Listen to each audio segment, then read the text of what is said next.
But we do start in Lansing, where Governor Snyder and state legislators have agreed on target numbers for the 2015-16 budget. Now, the deal includes $400 million from the general fund for short-term road funding. However, that means spending will be reduced in other areas. For example, film incentives will be cut in half to $25 million.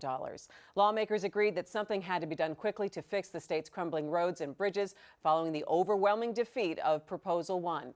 But a long-term solution for road funding still has to be found, and that's where we begin our discussion with our MiWeek contributors Nolan Finley of the Detroit News and Stephen Henderson of the Detroit Free Press. Hi, guys. Hey. How are you? Well, you know what? Road funding deal, $400 million. It's a start, right? No, this is exactly, this is exactly exactly what shouldn't have happened. It's a patch, and it allows them to pass a budget and get the budget done without, once again, fixing roads or finding a solution to the larger road issue.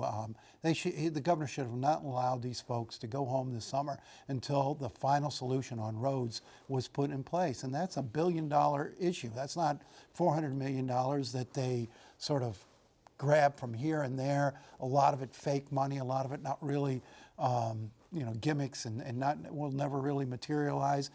This is what we've done for years, and it's why we've got lousy roads. So last week, the Revenue Estimating Conference came out and said, hey, we've got a little extra funding. So that's where some of this money is going to be coming from, Steve. Yeah, but the key word there is estimating. That happens every year, that they say we're going to have this much of a surplus, and then when it actually shows up, it's almost always a little less, if not dramatically less. So last year it was a deficit. It was a deficit instead of a surplus, and so this kind of hope for budgeting. Again, this is the kind of thing that the Detroit City Council used to just get roasted for doing, for saying, well, we're going to get this money somewhere down the road, and so we'll commit it to this thing that we need to do urgently.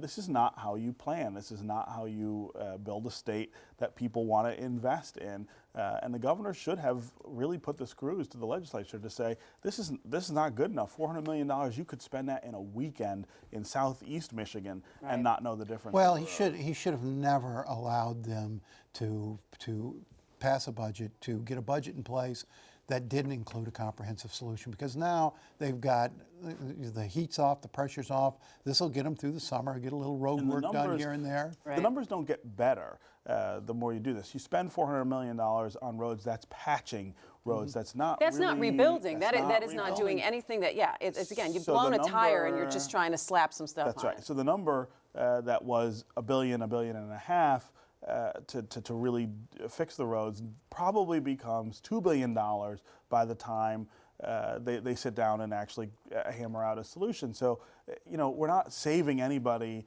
anything. I mean, you're not being frugal or crafty by stealing from other pots of money to do this. You are really costing everyone a lot more. So Nolan, so then what is the conversation going right now? Everyone's feeling pretty good about this, and then they'll maybe take up a long-term solution in September, or what are you hearing? Maybe they will, maybe they won't. Maybe it'll be this time next year before they get back around to it. Back on the ballot. I would expect that an organization like the State Chamber or another business group that's getting fed up with the inability of this legislature to do its job will start some sort of citizens initiative to fix this problem. Wait, so you think this is going to go back to the people? When we talked about proposal on the ballot. Okay, because when we talked about Proposal 1, when it was voted down, I said, would this go back? Will we have to make this decision again? And you guys said probably not. No, but you could do a citizens initiative that goes to the ballot sort of as a last resort. To the ballot, yeah. Well, not if the legislature passes it. Well, I see what you're saying. Getting a bill in front of them that they would then pass. They have to they would have to up or down instead of going then to. That was sort of you could do that. That was on the table by the state chamber at one point when they were trying to put a little pressure on the legislature. I would expect it'll come back. I don't think people who have to make their living off these roads are going to tolerate this much longer. I think it's irritating that we've talked about this now for so long and 4 for months. years. Okay. 4 years. Okay, 4 years. It was, right, 2011, when the governor gave his put it in his State of the State address, speech and said we need to, then it was $2 billion that he was asking for through the fees and some taxes. It's ridiculous that we're still arguing about it. All right, so what can we see now, Nolan?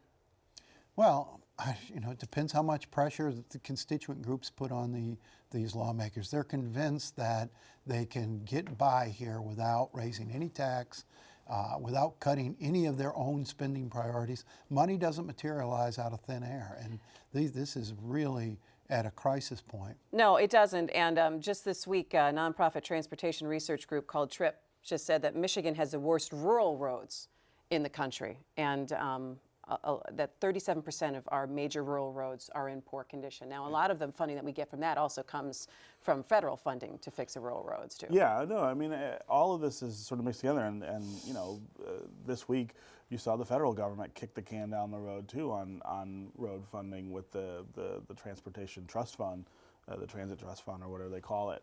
There isn't a long-term fix for funding that.